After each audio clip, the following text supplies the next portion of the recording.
नमस्कार, the wire में आपका स्वागत है। मैं हूं आरफा खानम शेरवानी। सुप्रीम कोर्ट का एक ऐसा फैसला आया है जिसमें इंसाफ की मांग और चाह रखने वाले लोग सकते में हैं। जी हां, ये मामला छत्तीसगढ़ से जुड़ा हुआ है। नक्सल विरोधी आंदोलन के दौरान छत्तीसगढ़ में 2009 में आदिवासियों की एक एक्स्ट्रा जुडिशियल किलिंग का मामला सामने आया था, जिसको लेकर करीब 1 दर्जन लोग गए थे कोर्ट में, जिसमें जाने माने सोशल एक्टिविस्ट हिमांशु कुमार भी मौजूद हैं।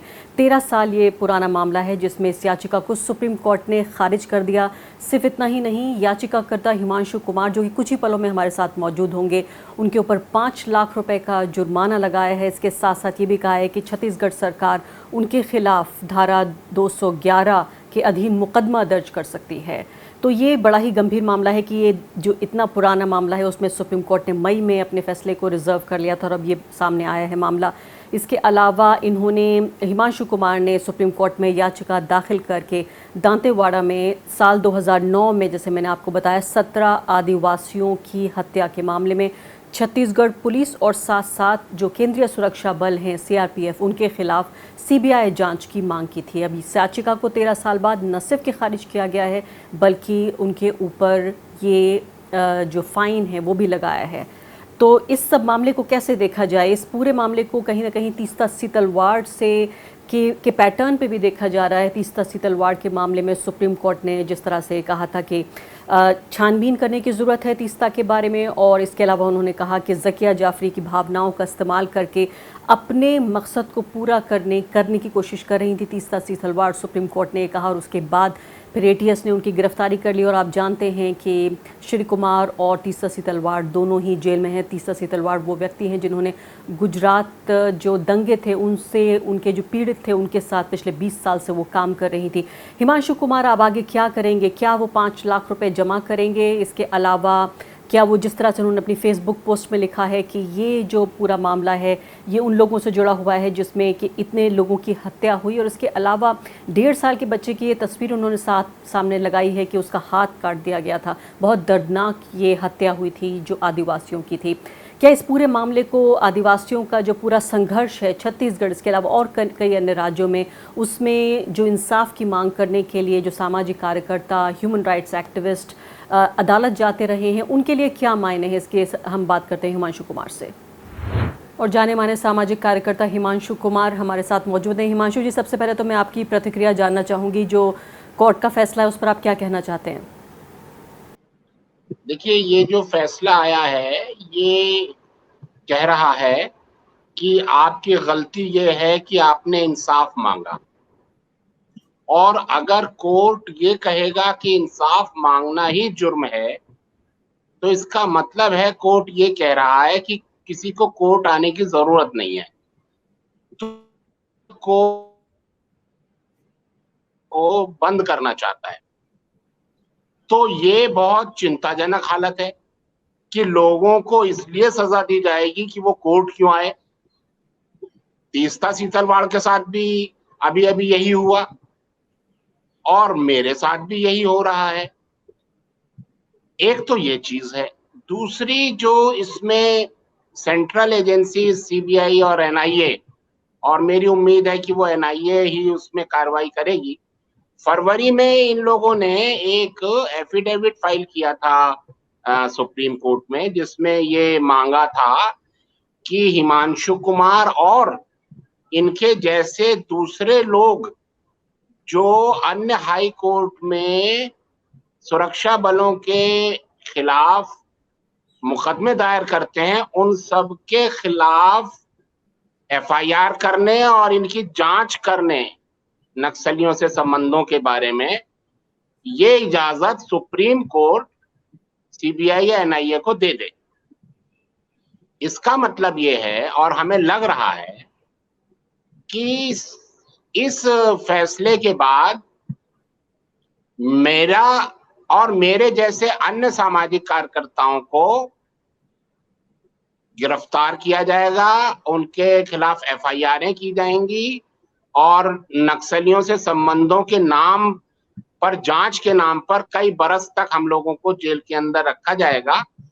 और इसका मकसद ये है कि आदिवासी इलाकों में पूंजीपतियों के लिए जो जमीनों की लूट की जा रही है और आगे की जानी है, उसमें कोई अड़चन ना बचे। हम जो अड़चन पैदा करते हैं, हम कानून की बात करते हैं, हम संविधान की बात करते हैं, मानव अधिकार की बात करते हैं, तो ये अड़चन लगती है इन लोगों को। तो ये नहीं चाहते हिमांशु हैं जी, कि इससे सारी पहले कि अड़चनें दूर कर दो। जी हाँ, इससे पहले कि मैं इस मुद्दे के दूसरे पहलू पर आऊं, क्योंकि कोर्ट ने यहाँ तक कह दिया कि क्या कुछ लोग वामपंथियों को, चरमपंथियों को बचाने की कोशिश कर रहे हैं, उसके लिए कोर्ट का इस्तेमाल कर रहे हैं, यहाँ तक सुप्रीम कोर्ट ने कह दिया। और जाहिर है आपका चूंकि ये केस था, आप याचिका करता है। हमारे दर्शकों की जानकारी के लिए, जिन लोगों को नहीं मालूम कि 2009 में ये कौन सा केस था, क्या मुद्दा था, क्या थोड़ा सा आप रोशनी डालेंगे पहले इस केस पर, इससे पहले कि इसके बाद फिर मैं आऊँगी जो कोर्ट के ऑर्डर के दूसरे पहलू हैं उस पर। देखिए, मैं और मेरी पत्नी 1992 में दंतेवाड़ा चले गए थे और हम लोगों ने एक पेड़ के नीचे रहना शुरू किया था और आदिवासियों की सेवा करनी शुरू की थी। और इससे पहले मेरे पिताजी स्वतंत्रता संग्राम सेनानी रहे, गांधी जी के साथ उनके आश्रम में रहे, तो हम लोग गांधी जी से प्रभावित थे। इसलिए हमने कहा हम गांव में काम करेंगे, तो हम लोग दंतेवाड़ा जाकर आदिवासियों की सेवा करने लगे। 2005 में सरकार ने, वहां भाजपा सरकार ने आदिवासियों के गांव जलाना शुरू किया ताकि आदिवासी भाग जाएं और वो जमीनें बड़े पूंजीपतियों को, बड़ी कंपनियों को दी जा सके। उसका नाम रखा गया सलवा जुड़ुम। आदिवासियों की हत्या हुई, आदिवासी महिलाओं के साथ सुरक्षा बलों के सिपाहियों ने बलात्कार किए कर रहे थे, उन्हीं लोगों की हत्या हो रही थी, उन्हीं के साथ बलात्कार और उनके घर जलाए जा रहे थे। तो ये मामले न्यायालय के समक्ष लाने पड़े। इसके साथ साथ नालसा जो national legal aid services authority है, जो सारे देश में गरीबों को न्याय देने के लिए काम करती है, सुप्रीम कोर्ट की ही संस्था है, हम लोग उसके मेंबर थे और हम लोग जज के साथ जाकर गांव में कैंप लगाते थे और गांव वालों को समझाते थे कि अपनी गरीबी को न्याय प्राप्ति में बाधा मत बनने दो, अगर आपके साथ अन्याय हो तो आप अदालत आओ। तो हमको तो ये काम सुप्रीम कोर्ट ने सौंपा था कि आप आदिवासियों को कानूनी सहायता दीजिए, तो हमने वही किया। हम आदिवासियों को लेके अदालत आ गए। अब 16 आदिवासियों को सुकमा जिले के गोमपाड़ गांव में तलवारों से काट दिया पुलिस ने। 1.5 साल का बच्चा था, उसका हाथ काट दिया, उसकी माँ को मार दिया, उसकी 8 साल की मौसी को मार दिया, उसकी नाना नानी को मार दिया, 16 लोगों का कत्ल किया। लोग हमारे पास आ गए, हम उनको लेके अदालत चले गए। अब इसमें हमारी क्या गलती है? अब जज साहब ने कोई जांच तो करवाई नहीं है। बिना जांच करवाए जज साहब कैसे कह सकते हैं कि ये मुकदमा झूठा है और ये हम लोग नक्सलियों की मदद कर रहे हैं? अरे नहीं हम तो तो कोर्ट कोर्ट आदिवासी जो मारे कोर्ट तो गए ये हैं कह रहा उनके है, घर वालों की मदद कर रहे हैं। नहीं कोर्ट तो ये कह रहा है कि उन्होंने गवाहों से बातचीत की है, वहां पर जो मौजूद लोग हैं, ये बात कोर्ट में रखी है कि बात करने के बाद ये मुकदमा झूठा पाया गया। बात किससे करी है, किसने बात करी है? इस मामले में तो 2000, एक तो बहुत सारी रिपोर्ट्स हैं इस मामले को लेकर। चश्मदीद गांव अमन सेठी से लगाकर पीयूडीआर की रिपोर्ट है, पीयूसीएल की रिपोर्ट है, आंध्रा मीडिया की रिपोर्ट है, दंतेवाड़ा मीडिया की रिपोर्ट है, तहलका की रिपोर्ट्स हैं, बहुत सारी रिपोर्ट्स हैं केस को लेकर के। इसके अलावा इसमें से 6 पेटिशनर्स को पुलिस ने किडनैप कर लिया। उनकी किडनैपिंग का वीडियो मेरे पास है, यूट्यूब पर मैंने डाला हुआ है अपने चैनल पर। बिना नंबर प्लेट की गाड़ियों में पुलिस वाले इस गांव के 6 पेटिशनर, 12 में से 6 पेटिशनर को उठा के ले गए और उस हिरासत में ला करके यहाँ बयान दिलवा दिया। और उसमें भी गांव वालों ने ये नहीं कहा कि हिमांशु झूठ बोल रहा है, उन्होंने ये कहा, उनको जान से मारने की धमकी दी पुलिस ने कि अगर हमारा नाम लोगे तो जान से मार देंगे। तो उन्होंने कहा हमको नहीं पता किसने मारा, वर्दी पहन के लोग आए जंगल से और हमारे लोगों को मार के चले गए।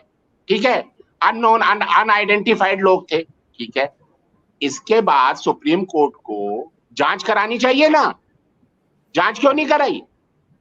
बिना जांच कराए बोल रहे हैं कि ये लोग मारने वाले निर्दोष है और मरने वाले ही दोषी हैं, पेटिशनर ही दोषी है। ये क्या बात हुई?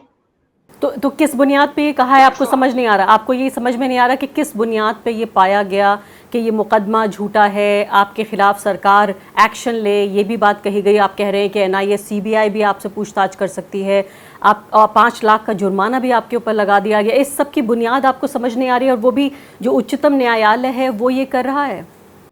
ये मुझे समझ में तो आ रही है, मुझे तो समझ में आ रही है कि पुलिस के झूठ को न्यायालय जानबूझकर कबूल कर रहा है, क्योंकि वो पुलिस को बचा रहा है, और जो आदिवासियों के लिए आवाज उठाने वाले लोग हैं उनको जानबूझकर डराने का जो सरकारी मंशा है उसकी मदद कर रहा है। सरकार चाहती है कि आदिवासी इलाकों में जो संसाधनों की लूट होनी है, उस लूट के रास्ते में आने वाले सामाजिक कार्यकर्ताओं को रास्ते से हटा दो। उसमें कोर्ट मदद कर रहा है कि ठीक है, सरकार की मदद। भाई जैसे अभी तीस्ता के साथ हुआ, तीस्ता ने इंसाफ मांगा और क्या किया? वो वकील है, उसके पास लोग आएंगे कि हमारे लोगों का कत्ल हो गया, वो अदालत में जाके बोल देगी कि साहब इन लोगों का कत्ल हुआ है, जरा आप देख लीजिए। अब उसी को जेल में, आप वकील को जेल में डाल देंगे। मेरे पास लोग आए कि साहब हमारे घर वालों का कत्ल हो गया है, मैं अदालत चला गया, अब आप मेरे को जेल में डाल देंगे। ये क्या बात हुई? बहुत गंभीर आप बात कह तो रहे हैं हिमांशु कुमार। आप सोच समझ के ये बात कह रहे हैं, आप बहुत गंभीर बात कह रहे हैं। अभी जो कह रहे हैं, आप बहुत बड़ा चार्ज लगा रहे हैं। हाँ, लगा रहा हूं, ये तो हो ही रहा है, ये हकीकत है, ये तो हकीकत है ना। देखिए, इसी मामले में 2010 में छत्तीसगढ़ गवर्नमेंट ने सुप्रीम कोर्ट में कहा कि हिमांशु कुमार नक्सल सिंपैथाइजर है।